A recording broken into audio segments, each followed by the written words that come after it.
जंगल में लगी आग को बुझाने गए एक वनकर्मी की आग से जलने से संदिग्ध परिस्थितियों में मौत हो गई।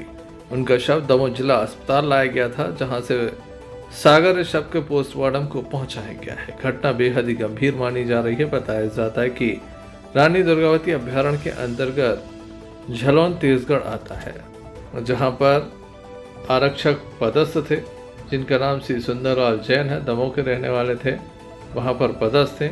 इसी बीच ये जानकारी लगी कि वे आग से जल गए हैं। जब मौके पर स्टाफ पहुंचा तो उनकी मौत हो चुकी थी। वह आग बुझाने का काम कर रहे थे। कुछ स्टाफ आगे चला गया, कुछ स्टाफ पीछे रह गया। लगातार फोन पर संपर्क करने का प्रयास किया गया, लेकिन संपर्क नहीं हुआ। बताया जाता है कि लगभग 3 से 4 बार उनसे संपर्क करने का प्रयास किया गया। जब वह नहीं आए तो लगातार उनके संबंध में पता निकाला गया। वर्दी में पहने हुए थे, वन आरक्षक थे। उम्र लगभग 60 वर्ष उनकी बताई जा रही है। उनकी मौत हो गई है। अब वन विभाग के जो कर्मचारी वहां पर मौजूद थे वो अलग अलग जवाब दे रहे हैं। मामला बेहद ही संदिग्ध माना जा रहा है। परिवार के लोग भी ये कह रहे हैं कि कुछ न कुछ घटनाक्रम हुआ है जिसके चलते उनकी मौत हुई है। वह इस बात को लेकर भी चिंतित हैं कि आखिर उनके साथ क्या घटना हुई है, ये स्पष्ट किया जाए, मामले की जांच की जाए। पुलिस को भी मामले की जानकारी दे दी गई थी। उनके शव को जैसा कि हमने आपको बताया कि दमोह से सागर ले जाया गया है, जहां पर उसका पोस्टमार्टम किया जाएगा, ताकि ये स्पष्ट हो सके कि आग लगी है या लगाई गई है। क्या साक्ष्य मिटाने का प्रयास किया गया है या ये नेचुरल मौत है, इस बात की जानकारी पोस्टमार्टम रिपोर्ट के बाद स्पष्ट हो सकेगी।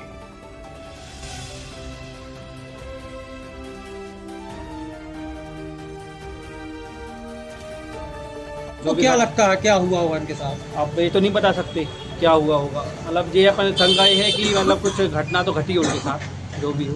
क्या नाम है इनका? सुंदरलाल जैन। कहाँ पदस्थ थे? ये अपने झापन में किस पद पे थे? ये आरक्षक थे। आपका क्या नाम है? अनुराग जैन। कौन है आप इनके? इनके हम दामाद है। क्या कर रहे थे ये? ड्यूटी पे थे वो। आग वाग बुझा रहे थे? जी, आग मतलब लेन जलाई काम चल रहा था वहाँ पे, वही था। आपकी कौन कहाँ है? मेरे ससुर हैं। आपका क्या नाम? अनुराग जैन। अस्पताल आए वन विभाग के कर्मचारियों से भी हमने जानकारी लेना चाही कि आखिर क्या घटनाक्रम हुआ है। सुनिए क्या घटनाक्रम वह बता रहे हैं।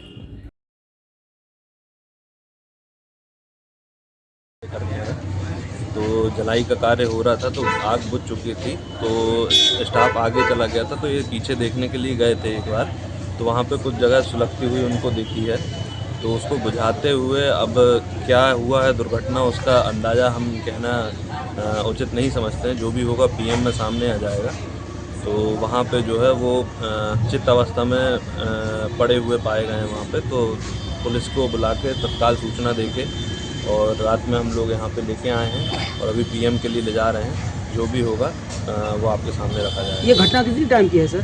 कल शाम की है, लगभग 4 से 5 बजे के बीच की है। सर क्या नाम लिखते हैं हम? नितेश डहरिया। ये अकेले थे वहाँ पर सर के और भी कोई भी? और भी स्टाफ था, लेकिन वो आगे बुझाने के लिए थे, ये पीछे चेक करने के लिए गए थे कि काम इनने सही से किया कि नहीं किया है। तो उस दौरान ही ऐसी घटना हुई है। सर उसमें अगर ये घटना हुई है तो स्टाफ अगर साथ में था तो उनको मालूम नहीं है, इस चीज़ की जानकारी नहीं है? जानकारी थी, उसी समय जैसे ही वो आगे चले गए थे, जैसे ही वो पीछे आके देखे उनको मिला तो उन्होंने तत्काल सूचना की है मुझे, और मेरे द्वारा भी स्टाफ को भिजाया गया, अन्य स्टाफ को। और मैं खुद मौके पर पहुँचा हूँ, पुलिस की टीम गई थी साथ में, और हम लोग पंचनामा बना के फिर यहाँ पे लिखे। इनकी अवस्था कैसी थी जब इनने आपको सूचना दी थी? मृत अवस्था में पाई गई। सूचना किसने दी थी तो फिर आप? सूचना हमको चौकीदार ने दी थी। क्या नाम है आपका? धर्मेंद्र लोधी। क्या घटना हुई है? हम वहाँ सुरक्षा श्रमिक हैं, वो हमारे मुंशी जी हैं। वो पट्टे चेक करने गए थे, हम लोग लेन जलाई कर रहे थे, तो इनको उनने फ़ोन लगा के बोला हमको तो कहाँ पे हो। तो हम लोगों ने बोला कि लेन जलाई कर रहे हैं। वो बोले कि हम पट्टे चेक कर रहे हैं, सही लगे कि गलत लगे। इसके बाद में हम लोग लेन जलाई करते रहे। लेन जलाई करते करते वापसी हुए तो वहाँ आग दिखी, तो आग बुझाने हम लोग गए तो वहाँ पे जैन साहब डरे पड़े थे। क्या नाम है इनका? सुंदरलाल जैन। आपका नाम क्या है? हमारा नाम धर्मेंद्र लोधी। ये कहाँ की घटना है? ये ऊपर पार बीट की घटना है। कौन सा एरिया कहलाता है? ऊपर पार बीट है, झापन बीट, झापन रेंज। घटना हुई है। हमारा नाम धर्मेंद्र लोधी है, हम सुरक्षा श्रमिक हैं। जे बीट ऊपर पार में हम लोग कार्य करते हैं। ये Sundarlal Jain, beat guard Jhapan, beat guard ऊपर पार। क्या हुआ था इनके साथ? इनके नाम से काम चेक करने गए थे, हम लोग लेन जलाई कर रहे थे। फिर क्या हुआ? फिर इसके बाद में हम लोग कार्य करते रहे। जे इनको फ़ोन लगाया, फ़ोन नहीं उठाया इनने। फिर हम लोग शाम को भी फ़ोन लगाया तो नहीं उठाया। जे मतलब वहाँ रास्ते में वापसी आ रहे थे तो वहाँ आग लगी थी, जो वहाँ पड़े थे। फिर क्या हुआ? फिर इसके बाद में मैंने रंजा साहब को फ़ोन लगाया। रंजा साहब ने स्टाफ पहुँचाया, फिर उनको दमोह ले आए अस्पताल में। डॉक्टर लोगों ने मृत घोषित कर दिया। क्या नाम है इनका? खत्म हो गया। सुंदरलाल जैन, क्या है ये? कौन सी पोस्ट पे है? Beat guard. आप क्या करते हो? हम सुरक्षा श्रमिक हैं। क्या नाम है आपका? धर्मेंद्र लोधी। मेरा नाम त्रिवेंद्र सिंह ठाकुर है। मैं बनका में अभी पदस्थ हुआ हूँ। कल दिनांक 9 तारीख को हमारे परिक्षेत्र झापन के बीट गार्ड झापन जो रहे हैं श्री सुंदरलाल जैन, वो किसी वन विभाग के काम से जंगल गए थे। तो वहाँ पर जानकारी चली कि कुछ हुआ है वहाँ पर। हमारे सुरक्षा श्रमिक जो रहे धर्मेंद्र लोधी, तो उनसे उनका संपर्क नहीं हुआ। जब तो उनका आने का देखा कि कब आ रहे हैं, तो सुरक्षा श्रमिक द्वारा फ़ोन लाया गया 4 बजे के आसपास, तो मतलब उनसे संपर्क नहीं हुआ। फिर ये अपने काम में लगे रहे और 1-2 बार और ने लगभग 4-5 बजे के आसपास फिर फ़ोन लगाया, तब भी संपर्क नहीं हुआ। तो फिर जानकारी ली कि वहाँ कहाँ पर गए हैं। तो जब ये लगभग 6 बजे के आसपास ये लौट रहे थे, तब पता चला कि कहीं एक आग लगी हुई है, तो वहाँ पे वो बुझाने के लिए गए होंगे। वहाँ पे ये लोग बुझाने लगे, तो वहाँ पे इनको मृत अवस्था में ये सुंदरलाल जैन वहाँ पे पड़े मिले। फिर वहाँ पे सभी अधिकारियों को सूचना देके पुलिस थाना में लेके आए और वहाँ से सभी स्टाफ के साथ जिला अस्पताल लेके आए, जहाँ पे डॉक्टर ने इनको मृत घोषित किया। बॉडी कैसी अवस्था में मिली है इनकी? वो जली हुई मिली थी, कपड़े वगैरह थे, बाकी हर चीज़ें, कोई चोट वोट निशान नहीं थे। तो कैसा लगता है, किसी ने जला दिया कि खुद जल गए, नहीं, गिर गए? वो शायद अटैक वगैरह आया हो, चाहे वो आग बुझाने के उसमें थे, उनके हाथ में टहनियाँ वगैरह थी, तो बुझाने की कोशिश कर रहे थे। हो सकता है उसी अंदर का ये लगा सकते कि अटैक वगैरह आया हो और वो गिर गए हो वहाँ पे, और उसी बीच में फिर आगे के शरीर जलने का। अब बाकी पोस्टमार्टम। शुभ नाम क्या लगता है भाई साहब? मेरा नाम त्रिवेंद्र सिंह ठाकुर है। मैं बीट गार्ड मनका हूँ, यहाँ पर रेंज क्षेत्र वीरांगना दुर्गावती टाइगर रिजर्व।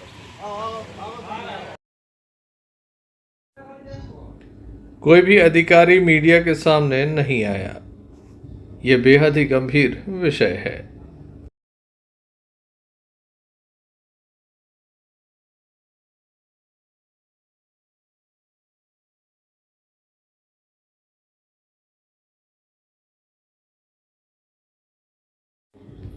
दमोह नगर पालिका के द्वारा दमोह शहर के विद्युत पोलों पर लगे कटआउट होर्डिंग को हटाया गया। बताया जाता है कि लगातार विद्युत पोलों पर ये कटआउट लगाए गए थे। इसके अलावा शहर के अन्य स्थानों पर भी ये कटआउट लगाए गए थे, जिन्हें निकालने का काम किया गया।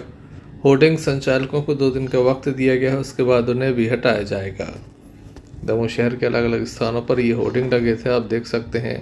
खम्भों में ये होर्डिंग लगाए गए थे, निकाल दिया गया है। विद्युत पोलों पर ये होर्डिंग्स लगे हुए थे। शहर में सख्त सर्वेक्षण होना है। अब शहर को सुंदर सुव्यवस्थित बनाए जाने का काम होना है। ऐसे में अब इन्हें निकाला जा रहा है।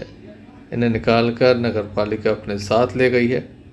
कुछ स्थानीय लोग मौके पर पहुंचे थे जिनके द्वारा अपने होर्डिंग्स सुरक्षित रखवा ली है। बाद में जब ये मुहिम ठंडी हो जाएगी कुछ दिनों के बाद पुनः लगा दिए जाएंगे, ऐसा भी लोगों का मानना है। जन्मदिन हो या कोई कार्यक्रम, शहर में होर्डिंग लगाए जाते हैं। खम्भों पर ये होर्डिंग लगाए जाते हैं।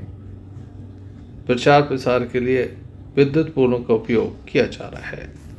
नगर पालिका के द्वारा जहां अपने होर्डिंग लगवाए गए, वहीं अवैध रूप से लगे होर्डिंग को निकलवाया गया।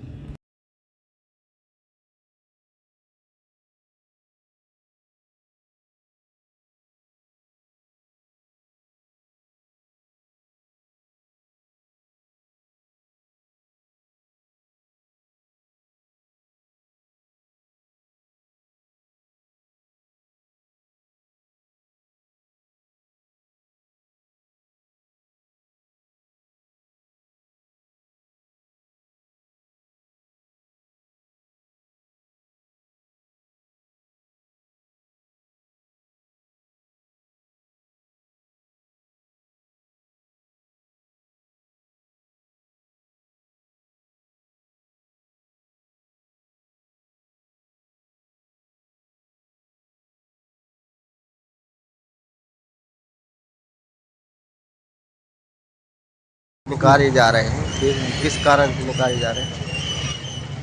स्वच्छता सर्वेक्षण के लिए जो शहर के विद्युत पोल हैं और जो खाली स्थान है वहाँ पर साफ़ सफाई देखना ज़रूरी है। और जो लोग लगाए हुए हैं, अवैध रूप से लगे हुए हैं सभी पोस्टर्स और बैनर, इनको हटाया जा रहा है नगर पालिका द्वारा। तो कोई कोर्ट का आदेश है या नहीं, इस संबंध में ऐसा कोई आदेश नहीं है। हम स्वच्छता सर्वेक्षण की तैयारियों के मद्देनजर ये कार्रवाई कर रहे हैं। सर, इसमें जो बड़े होर्डिंग लगे हैं शहर में, क्या ये भी हटाए जाएंगे? हाँ, सब पर विधिवत कार्रवाई की जाएगी।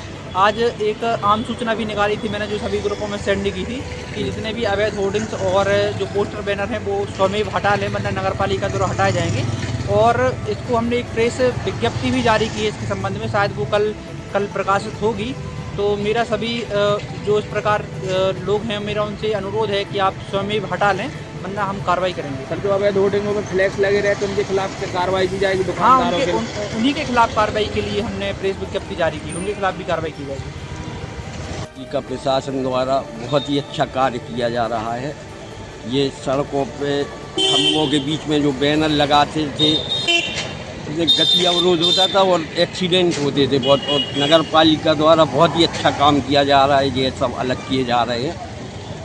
और ये कोई भी जैसे मंत्री नेता जो आते हैं या कोई फिल्मी कलाकार आ रहे हैं, जो हमने सुना है, बीच सड़क पे गड्ढे करके उनके लिए गेट लगा रहे हैं। ये आज एक छोटा सा गड्ढा है, कल ये बारिश में ये फैल के बड़ा हो जाएगा।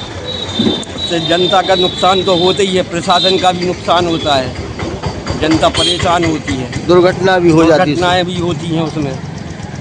और अब ये आज एक गड्ढा है छोटा सा, कल बारिश में वो और फैल के बड़ा हो जाएगा। धीरे धीरे पूरी रोड खराब हो जाती है। क्या नाम है? प्रशासन को थोड़ा सा उस पर भी ध्यान देना चाहिए। क्या नाम है आपका? राहुल जैन।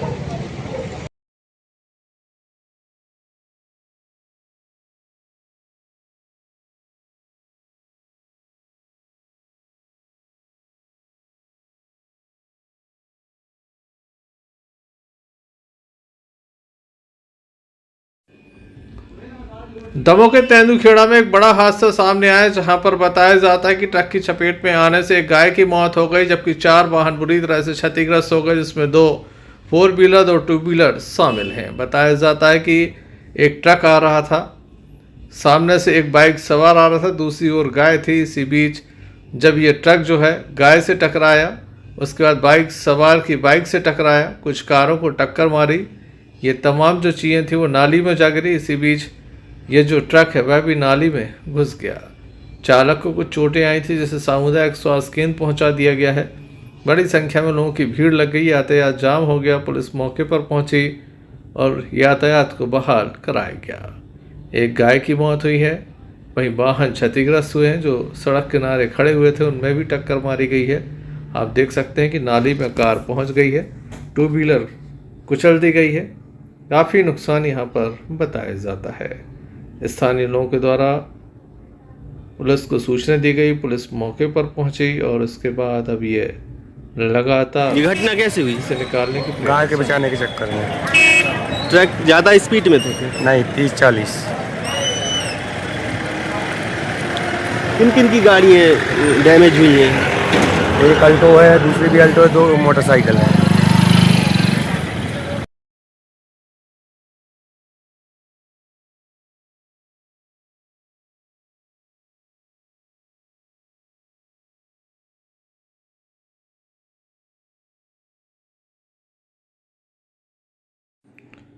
दमोह के एक निजी होटल में बुंदेलखंड फिल्म फेस्टिवल एवं फिल्म पर्यटन समागम 2026 का आयोजन किया जा रहा है, जिसका शुभारंभ हुआ।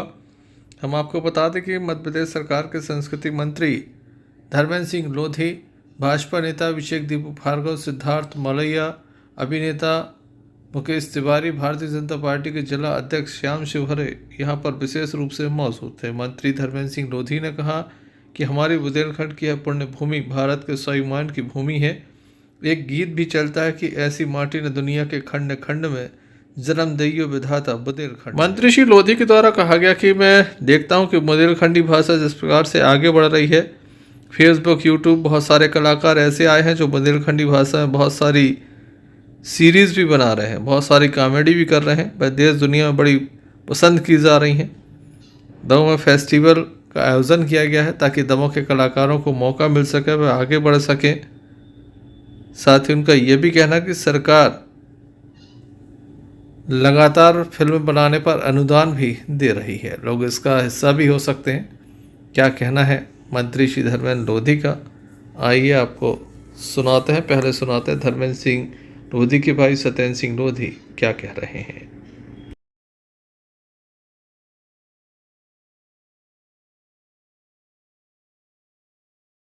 इस आयोजन के संबंध में बात रखना चाहता हूं।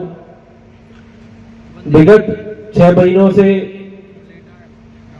इस विषय पर हम चर्चा कर रहे थे कि बुंदेलखंड में फिल्म इंडस्ट्री और फिल्म कॉरिडोर के काम को आगे कैसे लेकर जाएं। माननीय मंत्री जी, भाई साहब के पास संस्कृति और पर्यटन मंत्रालय भी है और भाई साहब का एक विजन है कि हम बुंदेलखंड में कैसे फिल्म कॉरिडोर को डेवलप करें।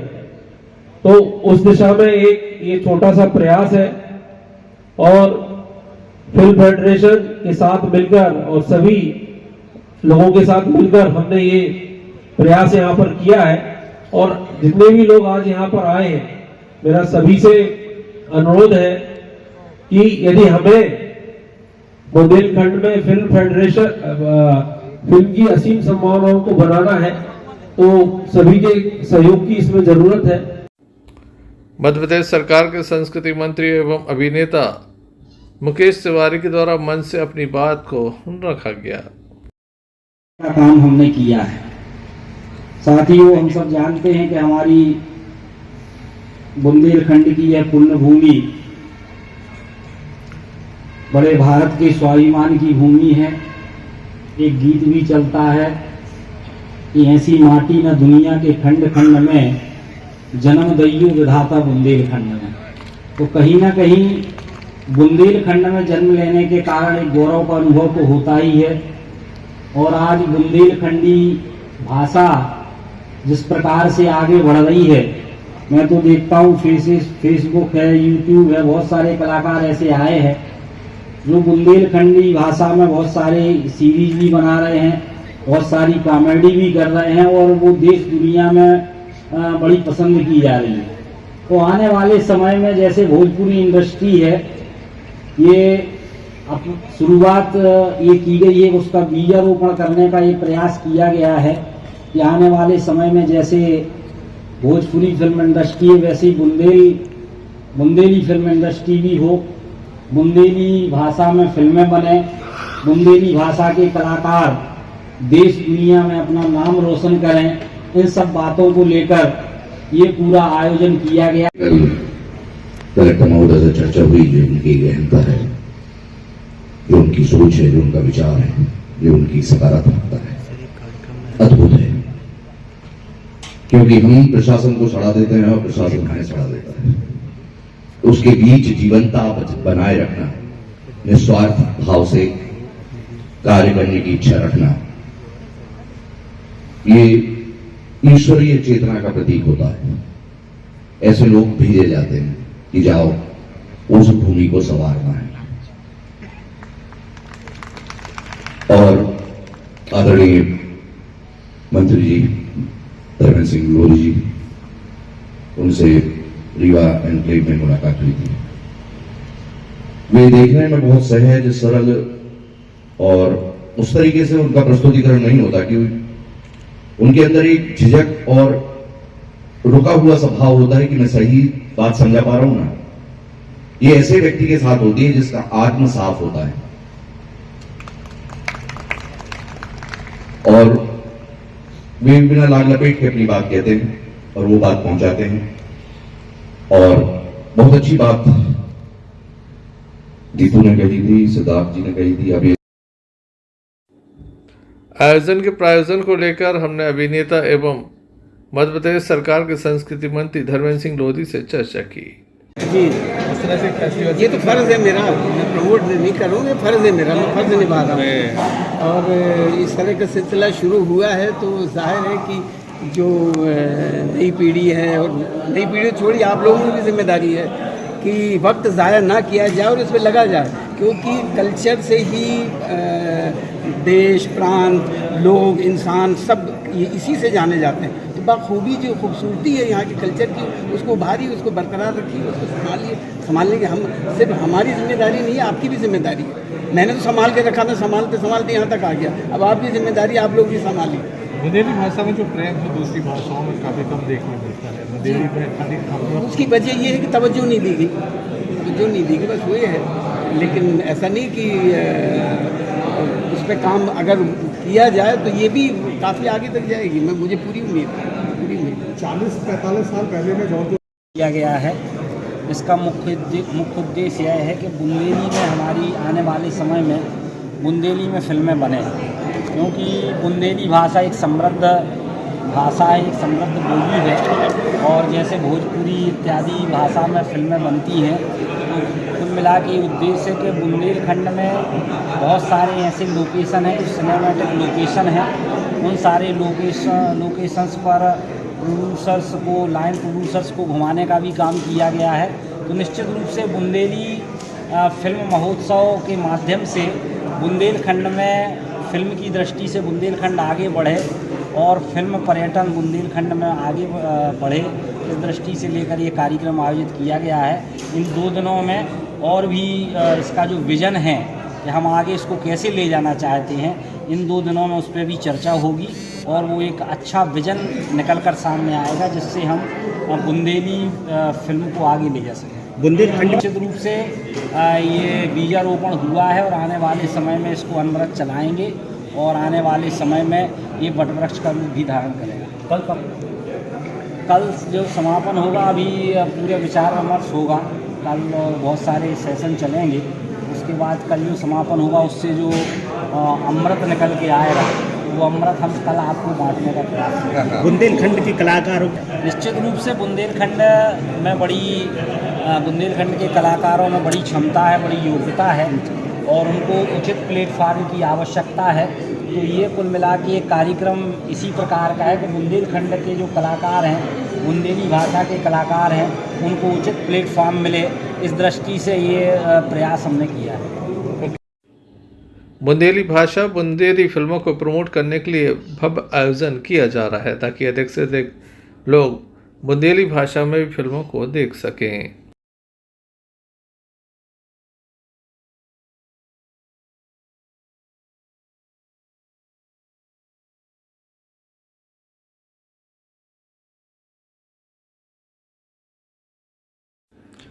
राष्ट्रीय स्वयंसेवक संघ की शताब्दी वर्ष पर आयोजित कार्यक्रमों की श्रृंखला में शनिवार को नगर के तहसील मैदान में युवा सम्मेलन का आयोजन हुआ। आयोजन में जिले के अलग अलग खंडों से 5000 से ज़्यादा युवा शामिल हुए, जिन्होंने संघ के ओजस्वी वक्ताओं के राष्ट्र समाज को सशक्त बनाने के विचार को सुना। इस दौरान युवाओं ने भारत की गौरव गाथा, सांस्कृतिक विशेषताओं के साथ राष्ट्र प्रथम की भावना को समझा और अपने विचारों में समाहित किया। आयोजन में 18 से 35 वर्ष के युवा कार्यक्रम का शुभारंभ भारत माता डॉक्टर हेगड़ेवार और गुरु गोलवलकर जी के चित्र पर माल्यार्पण और दीप प्रज्वलन के साथ किया गया।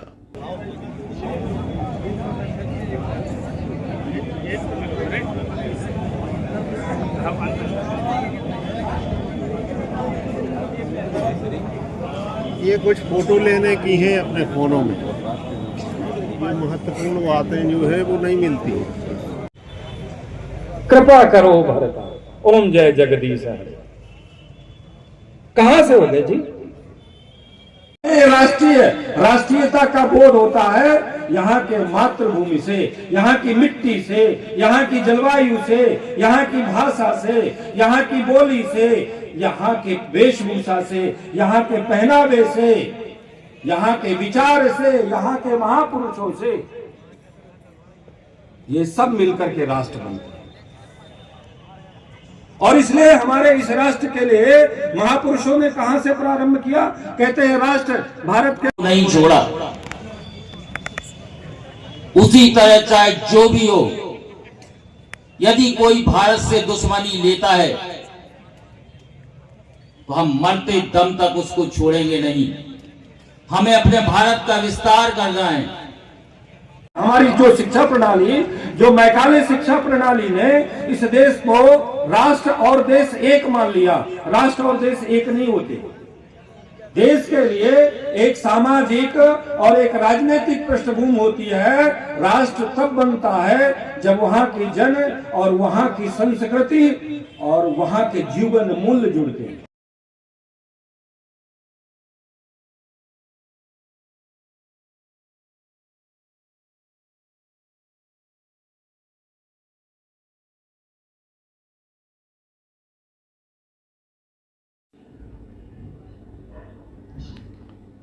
दमोह के फुटेराबाद नंबर 4 स्थित श्री राम जानकी मंदिर प्रांगणशाला में आनंद श्री स्वामी अखंडानंद सरस्वती जी महाराज के कृपापात्र स्वामी शिवानंद सरस्वती जी महाराज के मुखारबिंद से अमृतमय कथा का रसपान कराया जा रहा है। इस दौरान एक यहाँ पर विशेष कार्य देखने को मिला, जहाँ पर बताया जाता है कि यहाँ जो ये मंदिर शाला है काफ़ी प्राचीन है, 700 वर्ष पुरानी है।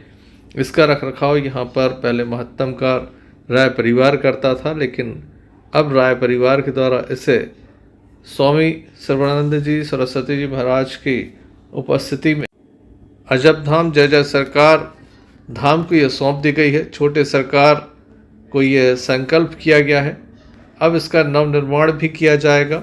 मंदिर का संपूर्ण परिसर में विस्तारीकरण किया जाएगा। ये काफ़ी दिव्य और भव्य होगा। चंद्रगोपाल पुराणिक बड़े महाराज श्री महेंद्र महाराज एवं आशीष दत्त कटारे जो कि बड़ी देवी के पुजारी हैं, वह भी यहाँ पर मौजूद थे। सभी की उपस्थिति में ये संकल्प हुआ है। आप देख सकते हैं वीरेंद्र राय, उनकी पत्नी श्रीमती मंजू राय, उनके पुत्र शिवम राय एवं सुभाष राय की पत्नी यहाँ पर नज़र आ रही हैं, जिनके द्वारा इसे छोटे सरकार को सौंप दिया गया है। अब इसका भव्य स्वरूप देखने को मिलेगा। आइए हम पहले आपको प्राचीन मंदिर दिखाते हैं, उसके बाद क्या कहा गुरुदेव ने यह भी आपको सुनाते हैं।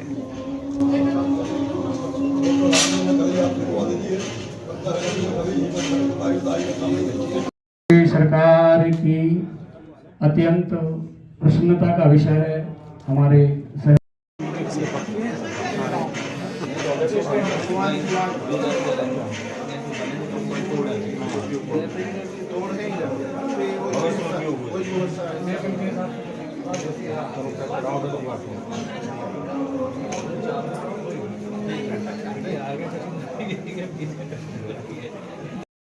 बोलो जय जय सरकार की।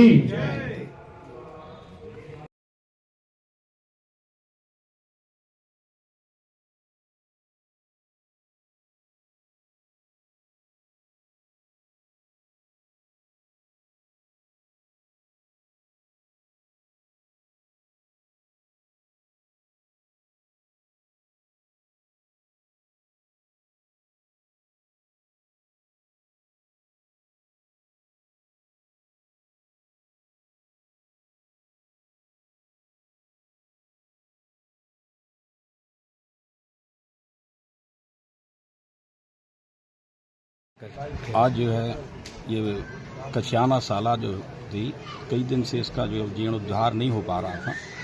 हम लोग लगे थे जय जय सरकार के चरणों में कि वो ले लें इसको और जीर्णोद्धार हो।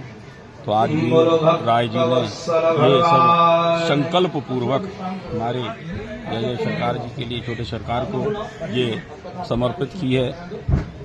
मंदिर की जो भी गतिविधियां हैं अब जय जय सरकार देखेंगे और वो अपने स्तर से शहर के जो गणमान्य लोग हैं उनकी समिति बना करके इसका विकास करेंगे, ऐसा उनका कहना है।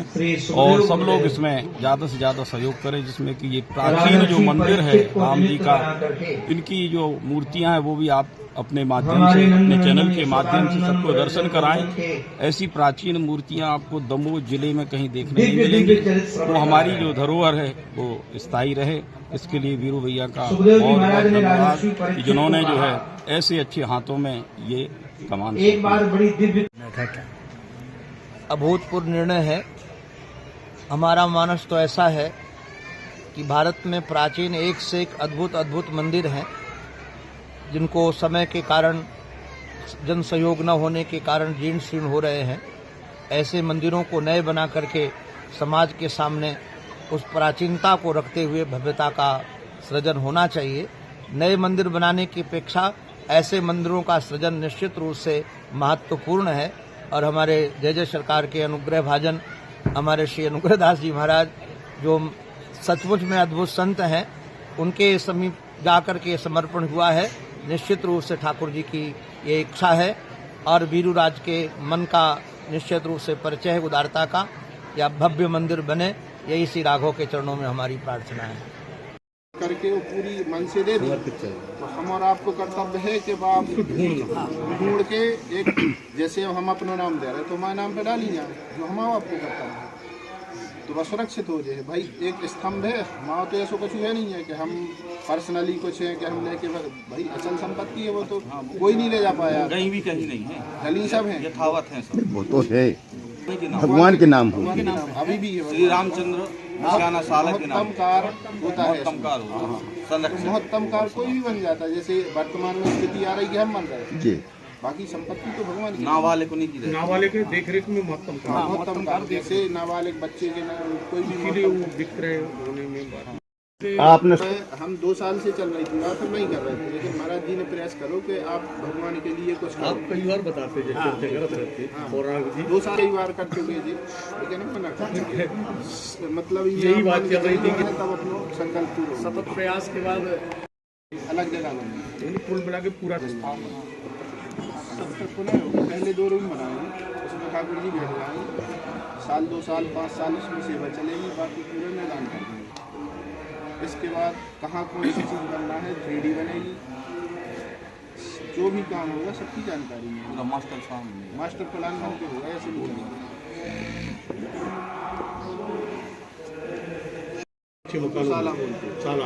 लेकिन अब जो निर्माण होगा वो बड़ा बृहद होगा और योजना सब पूरे शहर को मिल के कोशिश ये रहेगी कि दमोह जिले का प्रथम मंदिर होगा। जल्दी से जल्दी, अधिकतम 5 से 10 साल को टारगेट रखो जो कार्य पूरी। और जो आप ट्रस्ट की बात कर रहे थे, ट्रस्ट वालों से हमने कल विनम्र अनुरोध करके कहा कि आप ट्रस्ट को सिलेंडर कर दें, यदि विकास चाहते हैं तो भाई सब खुले दिल से आएंगे। ट्रस्ट रहेगा तो ये अध्यक्ष हैं, ये कोषाध्यक्ष हैं, ये फलाह है, ये ढिका है, यही भेद रहेंगे, तो तैयार हुए अभी आप कार्रवाई करो, ट्रस्ट को सिलेंडर कीजिए। तो पारदर्शिता के लिए वित्त जहाँ से सामान आता है सीधे वहाँ दो, रजिस्टर मेंटेन कोई करे, सिर्फ देखने के लिए हम संपत्ति जो है, ज़मीन जो है, उसके नामांतरण में थोड़ा समय लगेगा, तो हम सब मिल के देख लेंगे भाई, आप लोग भी देखेंगे, ये भी देखेंगे। जब तक नामांतरण नहीं हुआ, जब तक थोड़ा सा संशय रहता है, आज उनका मन है, कल है या नहीं है, थोड़ी सी सब ठाकुर जी की कृपा है, तब तो हुआ, नहीं तो होता ही नहीं। और जैसे भ्रांति कई बार ऐसी नहीं होती, संपत्ति तो कुछ है तो जितना है लगना ही लगना है। ऐसा तो कोई है नहीं कि भाई कोई यहाँ से कुछ ले जाए। तो बस एक मैदान है, अपन को एक बड़ा स्तंभ खड़ा करना है, तो सब लोग मिलके अच्छी प्रस्तुति, अच्छा निर्माण, कृपा जैसी रही जल्दी से है गर्म